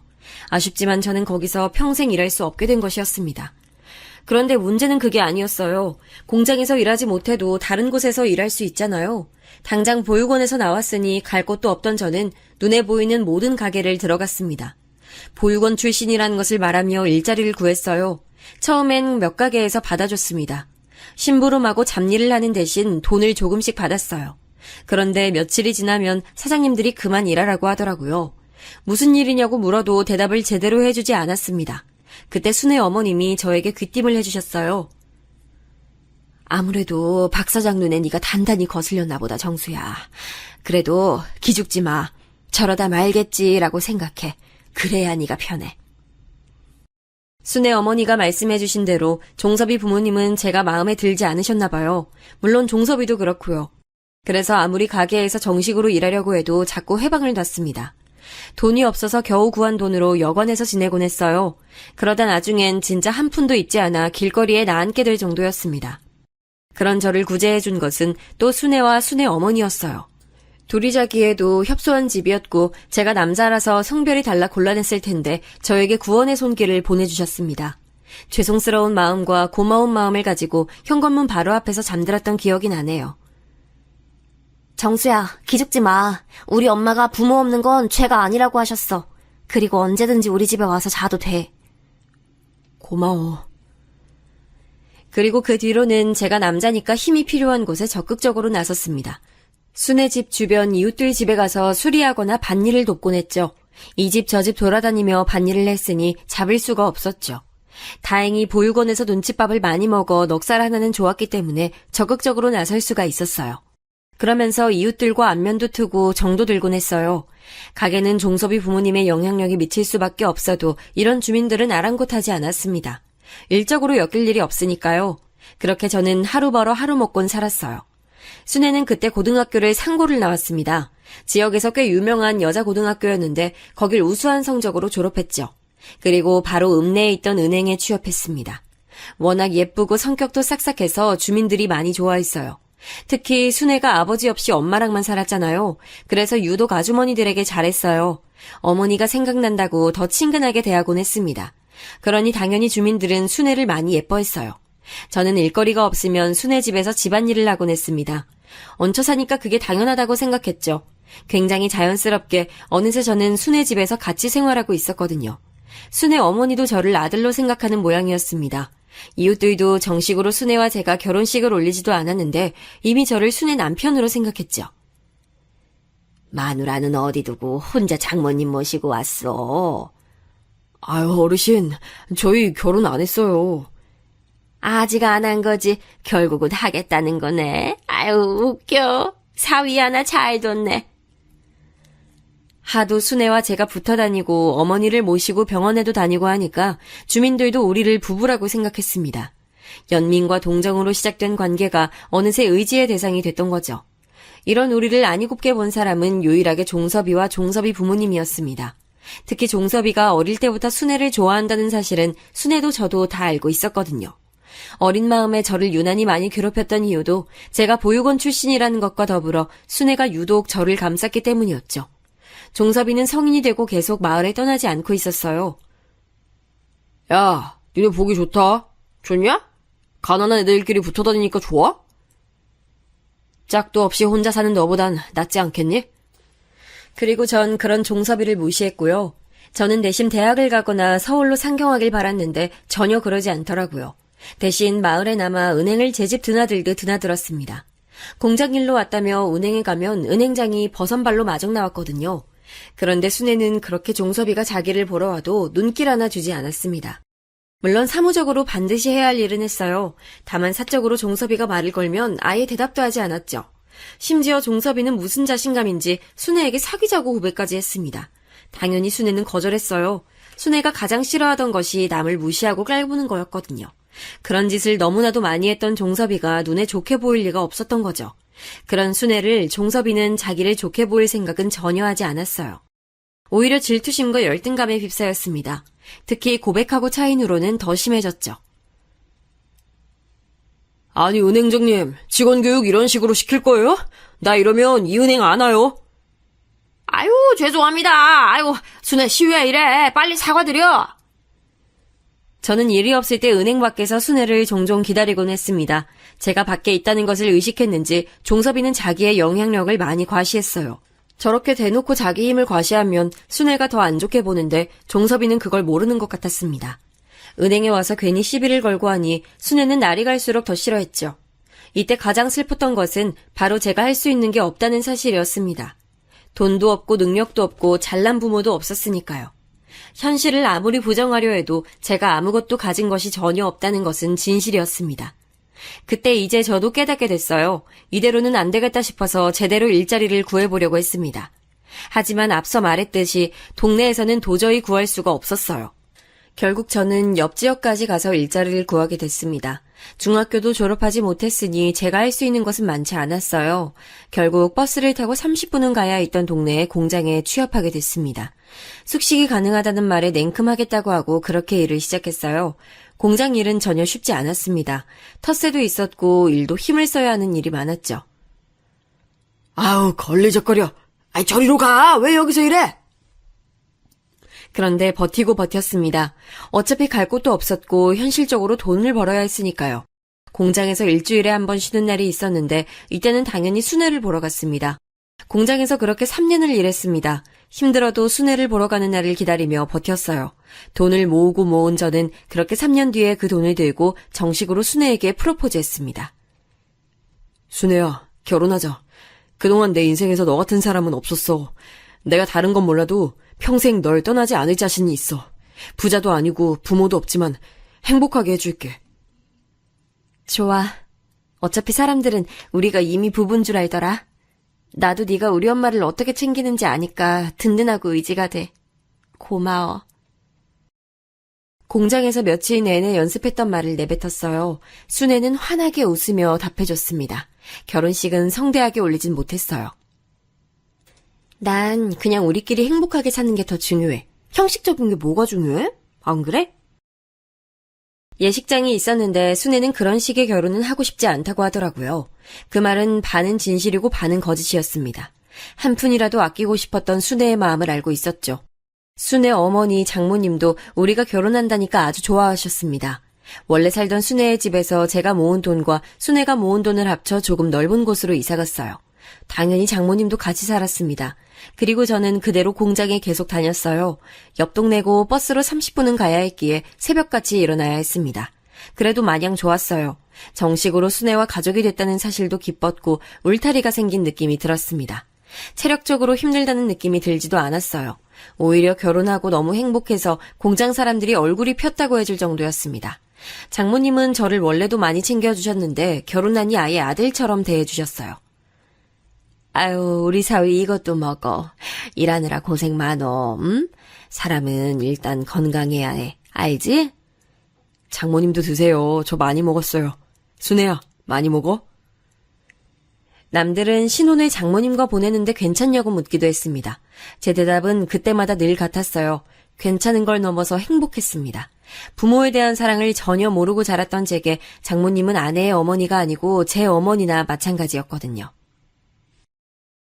정수야, 사실 내가 그동안 말을 안 했는데 너희 아버지랑 죽은 우리 남편이 아주 친한 친구였어.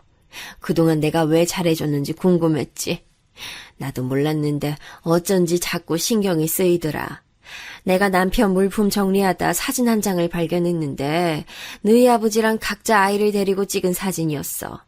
자, 여기 봐봐. 너무 똑같이 생겼고 눈 옆에 있는 점까지 똑같아. 친구 부부가 사고로 죽으면서 아이가 보육원에 맡겨졌단 소린 들었는데 그게 너일 줄이야.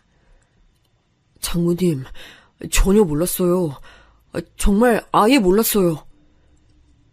남편 잃고 한동안 마음이 아파 정신을 차릴 수가 없었지. 널 보니까 그래도 우리 순애는 적어도 고생은 안 할 것 같아서 마음이 놓여. 고마워. 장모님이 어느 날 장인어른 제사를 지내고 저를 따로 불러서 하신 말씀은 충격적이었습니다. 알고 봤더니 순애 아버지와 우리 아버지가 친한 친구였다고 하더라고요. 장모님이 건네주신 사진을 보고 저는 눈물이 왈칵 나왔습니다. 아버지는 저와 정말 똑같이 생겼더라고요. 이런 식으로 아버지를 볼 수 있어서 얼마나 감동이었는지 몰라요. 결혼하고 1년이 지났을 무렵이었습니다. 우리 부부에게도 드디어 아기가 찾아왔어요. 아기가 생겼다는 말을 듣고 너무 기뻐서 웃느라 입이 귀에 걸려 있었습니다. 직원들이 무슨 좋은 일이 있냐고 물으면 너무 신나서 아기가 생겼다고 소리치곤 했었죠. 매일 밤 잠들기 전에 순의 배를 쓰다듬으며 다른 건 바라지 않으니 건강하게만 태어나달라고 얼마나 빌었나 모릅니다. 다행히 아이는 아무런 문제 없이 아주 건강하게 태어났어요. 순애는 심지어 출산의 고통도 길지 않았습니다. 진통 없이 병원에 도착하고 바로 아기를 낳아서 장모님과 제가 얼마나 기뻤는지 몰라요. 그렇게 태어난 아이는 딸이었습니다. 아이의 이름은 순애와 제 이름을 합쳐 정애라고 지었어요. 정애가 태어나고 아버지가 된 저는 막중한 책임감이 생겼습니다. 원래도 순애와 장모님을 책임져야 한다는 책임감이 있었는데 아이까지 생기니 그 맘이 훨씬 커졌어요. 와중에 순애는 이제 결혼도 했으니 미래를 그려보자고 하더라고요. 그러면서 내심 제가 검정고시를 치길 원했습니다. 여보, 난 당신하고 오래 행복하게 살고 싶어. 당신 학교 계속 다니고 싶어 했잖아. 검정고시 준비해보는 건 어때? 보육원 원장님 때문에 중학교도 졸업하지 못한 제가 안쓰러웠나 봐요. 그래서 공장에 나가지 않는 날에는 집에서 공부하며 검정고시를 쳤습니다. 이 과정에서 순애에게 딸의 육아를 거의 전담시켜서 정말 미안했어요. 그럴 때마다 순애는 인생은 멀리 봐야 한다며 저를 다독였습니다. 그리고 마침내 저는 중고등학교 검정고시를 통과해서 졸업장이 생겼어요. 물론 그게 대학 졸업장도 아니고 엄청나지 않다고 생각하실 수도 있습니다. 하지만 그 당시 저에겐 남들 다 있는 졸업장이 그렇게 부럽더라고요. 이렇게 순애는 제 인생에서 너무 많은 도움을 줬습니다. 장모님도 말할 것도 없어요. 항상 제가 좋아하는 음식을 해주시고 그렇게 집안일을 하지 말라고 해도 나서서 하셨죠. 아이가 크면서 저도 확실히 가족들과 지내는 시간이 많아지길 원했습니다. 그래서 다니던 공장을 그만뒀어요. 대신 동네에 작게 슈퍼를 열었습니다. 골목 슈퍼였는데 집과 가까운 곳에 가게를 열고 장사를 시작했습니다. 다행히 이웃들과 원만한 관계를 유지하고 있어 매출이 아예 나쁘진 않았어요. 그렇다고 완전히 매출이 높았던 건 절대 아니었지만 저는 딸과 아내 그리고 장모님을 가까이서 볼 수 있다는 것이 만족스러웠죠. 옛날이고 또 시골이라 거의 다 서로 아는 사이였거든요.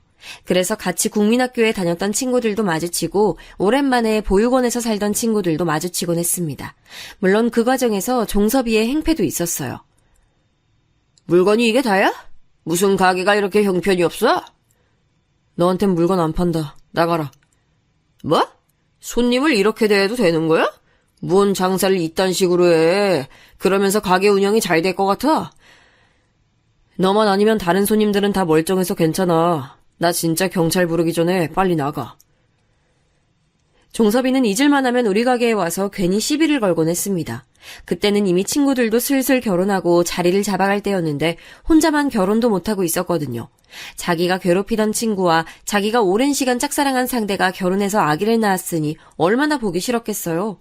저도 그 열등감을 모르는 건 아니었습니다. 하지만 이제 저는 가정에 있는 사람이었고 제가 아니면 우리 가족을 누가 지키겠어요. 그래서 적당히 받아치기도 했습니다. 그리고 사실 종섭이는 그렇게 심한 행패는 부리지 않았어요. 다 서로 아는 사이고 하니까 본인 이미지도 걱정됐겠죠. 그래서 그것도 몇 년이 지나며 수그러들었습니다. 아이를 데리고 장모님을 모시고 순애와 넷이 부산 여행을 가기도 했어요. 슈퍼 문을 닫고 같이 차를 타고 갔는데 너무 재밌었던 기억이 납니다. 그때 찍은 사진도 아직도 제 보물이에요. 이 부산 여행은 우리 가족에게 큰 의미거든요. 왜냐하면 저 여행이 우리 넷이 처음이자 마지막으로 같이 갔던 여행입니다. 가기 전까지는 아주 좋았어요. 가서 아이한테 입히로 또 새로 사고 옆집 아주머니께 자랑도 했죠. 슈퍼에 오는 단골들께 며칠간 집을 비운다고 말하면서 행복해서 빵실빵실 웃었던 기억도 납니다. 그도 그럴 게 우리 가족 넷은 한 명도 바다를 실제로 본 적이 없었어요. 정혜야 아직 어려서 그렇다 쳐도 저와 순애 그리고 장모님은 평생을 이 시골에서 살았으니 볼 일이 없었습니다. 여행 한번 가보지 못한 장모님을 보니 가슴이 아팠어요. 그래서 하루라도 빨리 호강시켜드리고 싶었죠. 하필 우리가 자란 지역이 충청도 내륙이라 바다를 보기 쉽지 않았어요. 그렇게 설레는 마음을 가지고 저 멀리 부산까지 가게 됐습니다. 와, 바다다. 너무 예뻐, 여보. 데려와줘서 진짜 고마워. 드디어 바다를 내 눈으로 본다. 와, 나 지금 진짜 행복해. 당신이 행복하다니까 다행이다. 장모님 이리 오세요. 우리 정혜랑 같이 사진 찍어요. 저도 그렇고 순애도 그렇고 처음 보는 바다에서 아이처럼 기뻤어요. 순간 순애가 표정을 찡그릴 때도 있긴 했는데 의아해서 쳐다보면 다시 웃고 있어서 그냥 넘겼습니다. 부산에서 바다도 실컷 보고 맛있는 것도 많이 먹고 다시 고향으로 돌아와서는 일을 열심히 했어요. 한번 여행을 다녀오니 또 가족끼리 가고 싶더라고요. 그래서 살면서 이런 우리끼리 추억을 많이 만들고 싶었습니다. 슈퍼 운영 시간도 늘리고 예전처럼 이웃들에게 혹시 일손이 필요하면 말하라고 했어요. 그렇게 돈을 모으고 있었습니다. 순애는 딸을 임신하고 낳으며 은행을 그만뒀어요. 그래서 집에서 장모님과 같이 아이를 키우고 슈퍼에서 저를 돕곤 했습니다. 순애와 저는 그 흔한 부부싸움도 하지 않았어요. 아내는 워낙 현명한 사람이라 저와 의견이 대립하지도 않고 가만히 듣고 있으면 다 맞는 말이었습니다. 제가 너무 아내를 사랑해서 사실 싸우고 싶은 마음도 들지 않았죠. 그렇게 부산 여행을 다녀오고 1년도 지나지 않던 어느 날이었습니다. 아니, 사장님, 빨리 와. 어떻게 사모님 쓰러졌어? 지금 그거 할 때가 아니야, 이 사람아. 그날은 마침 옆집에서 밭일을 도와달라고 했던 날이에요. 그래서 슈퍼는 순애에게 맡기고 밭일을 돕고 있었습니다. 일당이 높아 좋았거든요. 그렇게 이웃들과 담소를 나누며 일하고 점심까지 먹었던 기억이 나요. 슬슬 다시 일하려고 하는데 저 멀리서 아는 주민이 달려오더라고요. 그러면서 저보고 아내가 쓰러졌다고 외치며 빨리 오라고 다급한 소리를 했습니다. 그 다음엔 정신이 없어서 기억이 나지 않아요. 병원으로 달려갔고 의사 입에서 암이라는 소리가 나왔던 것만 기억납니다. 현실을 믿고 싶지 않아 몇 번을 물어봤는지 몰라요. 의사는 이미 말기고 살 날이 얼마 남지 않았다고 했습니다. 선생님 제발요. 수술하면 가능성이 있지 않을까요? 돈은 얼마든지 낼게요. 제발요 살려주세요. 이미 암이 전시두로 퍼졌습니다. 이건 수술해도 가망이 없어요. 차라리 집에서 남은 생 편안히 보내시는 게 환자에게도 좋습니다. 아직 나이가 젊은데 안타깝네요. 그때 순애의 나이는 30살이었습니다. 아직 정혜는 학교에 입학하지도 않은 아주 어린 나이였어요. 너무나도 젊은 나이에 말기암이라니 믿기지 않았습니다. 장모님은 순애가 암에 걸려 얼마 남지 않았다는 소리를 듣고 쓰러지셨어요. 아무것도 모르는 어린 딸을 보며 이게 꿈이길 얼마나 바랐는지 모릅니다. 몇 번을 의사를 찾아가고 혼자 책을 보며 저라도 치료법을 찾으려고 했지만 당연히 소용이 없었어요. 의사 말대로 순애를 집으로 데려와서 남은 생을 같이 보냈습니다. 슈퍼 운영 시간을 줄이고 병간호에 최선을 다했어요. 이 소식을 들은 주민들이 위로를 보냈는데 귀에 들어오지 않았습니다. 그동안 종종 표정이 안 좋을 때가 있었는데 왜 그때는 몰랐을까 후회가 됐어요. 그렇게 순애는 집에서 암투병하다 하늘로 갔습니다. 아내가 죽었다는 사실을 받아들이기까지는 꽤 오랜 시간이 걸렸어요. 현실이 믿기지 않아 술로 도피하기도 했습니다. 믿고 싶지 않아서 스스로 순애가 살아있다고 생각했죠. 저만 그랬던 게 아니고 장모님도 그건 마찬가지였습니다. 장모님은 하나뿐인 딸이 먼저 하늘로 갔다는 것을 인정하지 않으셨어요. 오로지 딸 정혜만 하염없이 엄마를 찾을 뿐이었습니다. 와중에 종섭이가 슈퍼로 찾아왔던 적이 있어요. 미안하다. 순애가 그렇게 갈 줄 알았으면 내가 안 그러는 건데 정말 미안하다.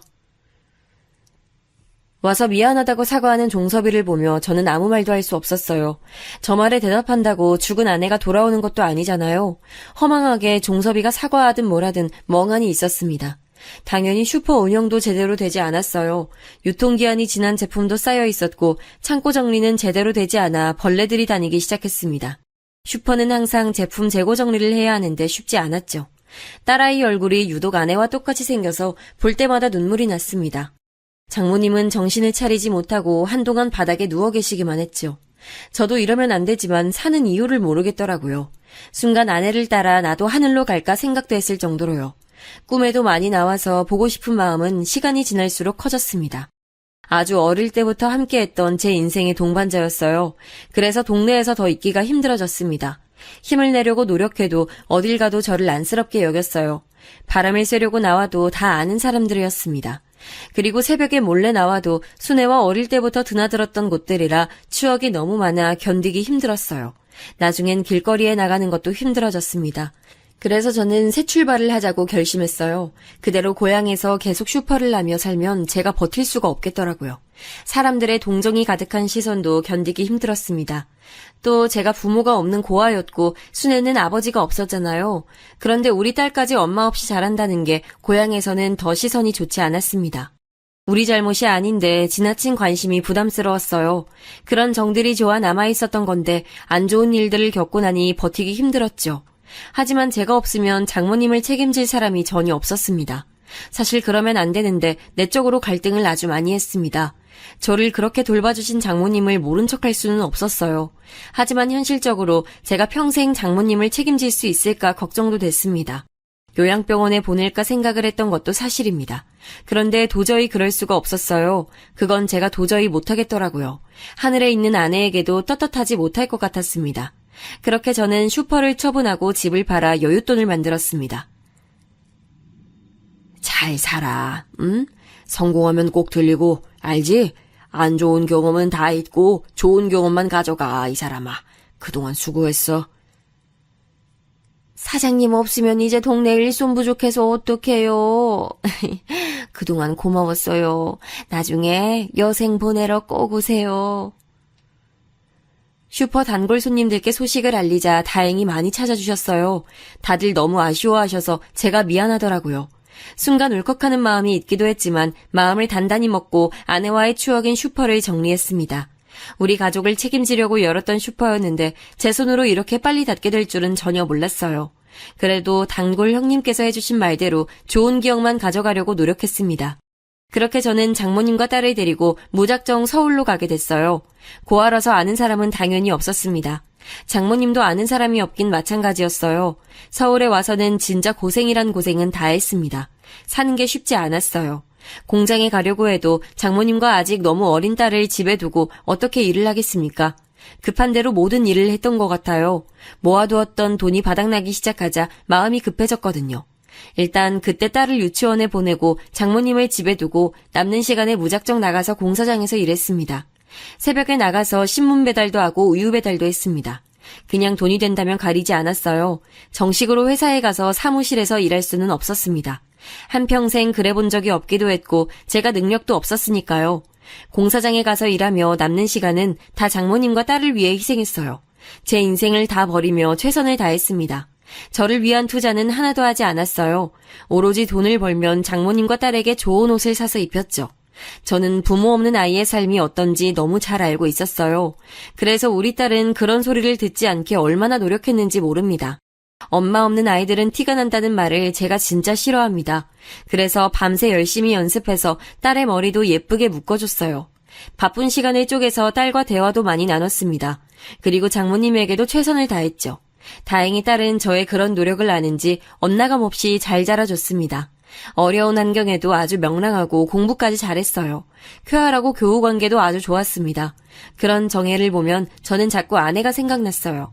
어느 날은 정혜 학교에서 저를 부르더라고요. 갔더니 정혜가 한 남자아이와 싸웠다고 했습니다.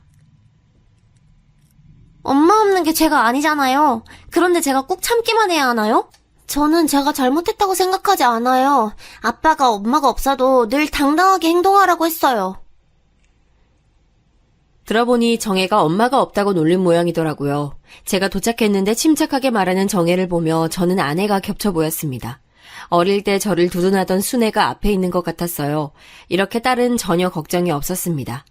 정혜는 아주 잘 자라줬어요. 제가 공부를 못했기 때문에 절대 딸에게 공부로 부담을 주지는 않았습니다.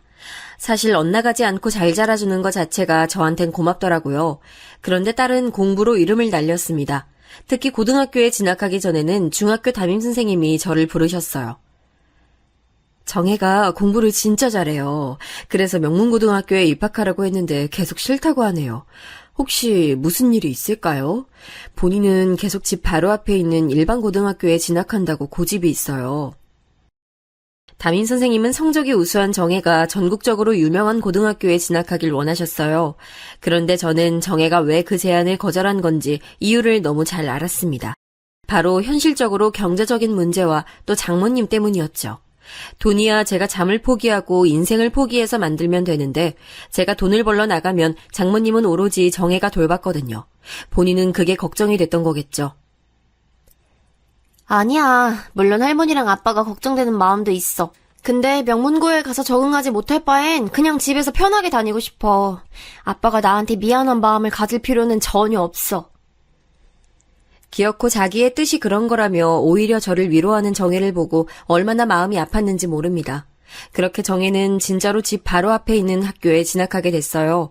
그리고 정혜가 학교에 갔을 때는 제가 장모님을 돌봤고 정혜가 밤에 학교에서 돌아오면 대리운전하러 나갔죠.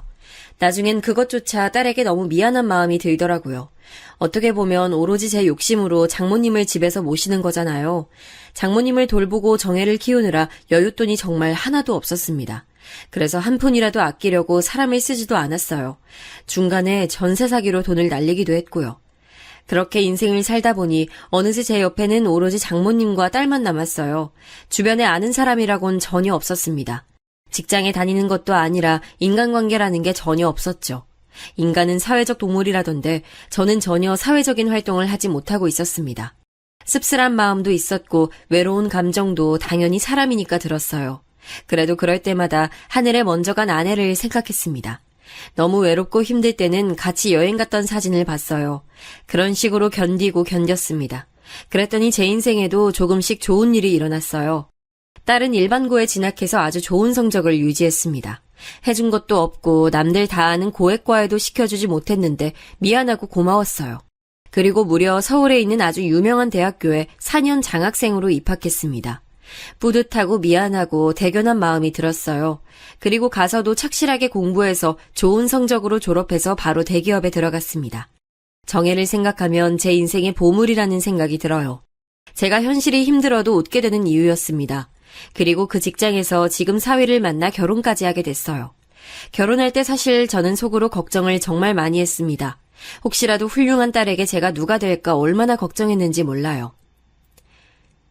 이렇게 착하고 똑똑한 딸을 혼자 키우셨다니 진짜 대단하세요. 아유, 아닙니다. 우리 딸 잘 부탁드려요. 아내도 있었으면 좋았을 텐데요. 상견례 자리에서 걱정했던 것과 달리 사도는 아주 좋으신 분들이셨어요. 심지어 정혜의 시아버지는 변호사였습니다. 좋은 집안에 시집을 보내니 뿌듯한 마음이 들었죠. 결혼식 날에는 눈물이 나오는 걸 참느라 힘들었습니다. 결혼식 전에는 혼자 아내 묘지에 갔다 오기도 했어요. 그러면서 오랜만에 고향에 방문했는데 옛 생각이 나더라고요. 혹시나 하고 제가 자랐던 보육원을 방문했던데 그때 계셨던 원장님은 이미 돌아가신 후였습니다. 물어봤더니 교통사고로 돌아가셨다고 하더라고요. 통쾌하거나 좋은 마음은 안 들었습니다. 그러면서 예전에 살던 집도 들리고 그 전에 순애와 장모님이 둘이 살던 집도 들렀어요. 마지막으로 우연히 종섭이의 소식도 들었습니다. 종섭이는 결국 결혼하지 못했다고 하더라고요. 그러면서 혼자 위암에 걸려서 병원 신세를 지고 있다고 하던데 왠지 모를 씁쓸함이 들었습니다. 그렇게 고향 방문을 마치고 시간이 꽤 흐르고 난 뒤 일이 하나 터졌습니다. 장모님은 저를 알아보지 못했어요. 네, 장모님이 치매에 걸리셨어요. 처음엔 그냥 단순히 잘 까먹으시고 순애를 자꾸 찾으셨습니다. 그때는 외로움에 사무친 줄 알았죠. 어렸을 때 장모님이 반찬을 되게 많이 만들어주셨거든요. 그래서 제가 똑같이 맛을 내려고 시장에서 고사리 같은 나물을 사와서 만들었는데 도저히 그 맛이 나지 않았습니다. 혼자 열심히 이것저것 재료를 추가해도 그 맛이 안 났어요. 그런데 치매라는 병이 정신이 오락가락하잖아요. 그걸 그대로 부엌에 놓고 잠들었는데 새벽에 장모님이 반찬을 다 만들어 놓으셨더라고요. 그리고 또 기억을 못하시고 순의 이름을 부르며 그리워하셨죠. 내가 반찬했는데 먹어봐. 아이 맛없어도 한번 들어봐. 자네 요즘 고생 많지? 근데 우리 순애는 어딨나? 우리 순애가 이 반찬 참 좋아하는데. 장모님. 이런 모습이 반복되니 저도 마음이 참 아팠습니다. 그때부터 장모님은 치매가 더 심해졌습니다. 정혜가 결혼하고 나고는 장모님을 돌보는 일은 오로지 제 몫이었어요. 아빠, 요즘은 정부에서 지원도 많이 해주고 사설업체도 많아. 내가 돈 보냈으니까 혼자 고생하지 말고 사람 써. 아빠도 이제 예전 같은 몸 아니잖아.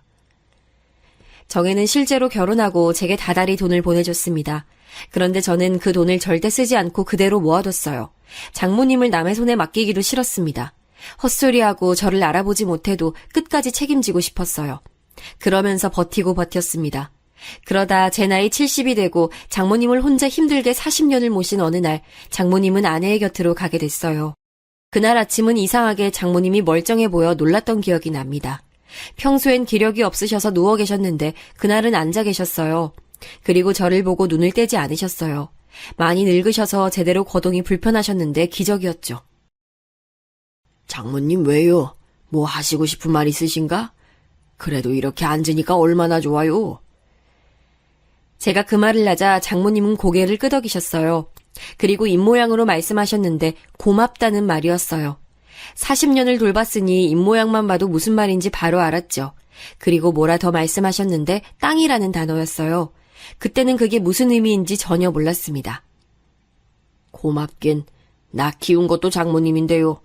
그래도 말 들으니까 좋네요. 그리고 장모님은 그날 밤 조용히 순애 곁으로 가셨어요. 병원에서 이 정도로 오래 사신 것은 기적이라고 하더라고요. 저한테 아주 잘 돌봤다고 칭찬해 주었습니다. 장모님 돌아가시고 정혜와 많은 얘기를 나눴어요. 아빠는 어떤 마음이야? 후련해 아니면 슬퍼? 모르겠어. 그냥 후회는 없어. 어렸던 나를 살린 장모님과 아내에게 최선을 다하고 싶었던 마음뿐이지. 그리고 놀라운 일이 벌어졌습니다. 정혜와 같이 장모님 사망 서류를 작성하고 많은 서류를 정리하는데 뜻밖의 일이 일어났어요. 바로 장모님 명의로 된 땅이 있다는 소식이었습니다. 딸과 저는 직원에게 우리 아니라고 했는데 직원은 끝까지 맞다 했어요. 그래서 확인해봤더니 알고 보니 제가 장모님을 모시고 아내와 딸과 같이 슈퍼를 했을 때 있잖아요. 그때 장모님은 제가 주는 돈을 하나도 쓰지 않고 모으셨더라고요. 그리고 땅을 사놨던 거예요. 그런데 그러고 나서 바로 아내가 암에 걸려 하늘로 가서 우리에게 알릴 시기를 놓치셨죠. 그 뒤로는 계속 정신이 아프시고 치매에 걸리셨으니 당연히 말할 수가 없었고요. 그 시기를 지나며 땅값은 예전과 비교도 할 수 없을 만큼 올랐습니다. 그래서 제 나이 70에 드디어 통장에 셀 수 없는 돈이 꽂혔어요. 딸은 40년 동안 장모님을 인생을 포기하며 모신 대가라고 생각하라고 하더라고요. 하지만 저는 제 나이도 있고 살 날이 뭐 얼마나 있겠습니까? 그래서 제가 앞으로 살며 필요한 최소한의 돈을 두고 다 보육원에 기부했습니다.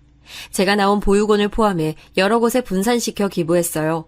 어렸던 저에게 도움을 줬던 장모님 덕분에 제가 이렇게 기부할 수 있으니 저도 그런 존재가 되고 싶었습니다. 일부러 익명으로 돈을 기부했는데 마음이 아주 뿌듯해요. 이 결정엔 전혀 후회가 없습니다. 제 사연은 여기까지입니다. 사연을 쓰며 제 인생을 돌아봤는데 참 파란만장했네요. 여러분도 제 사연을 들으며 조금이라도 힘을 내셨으면 좋겠어요. 들어주셔서 감사합니다.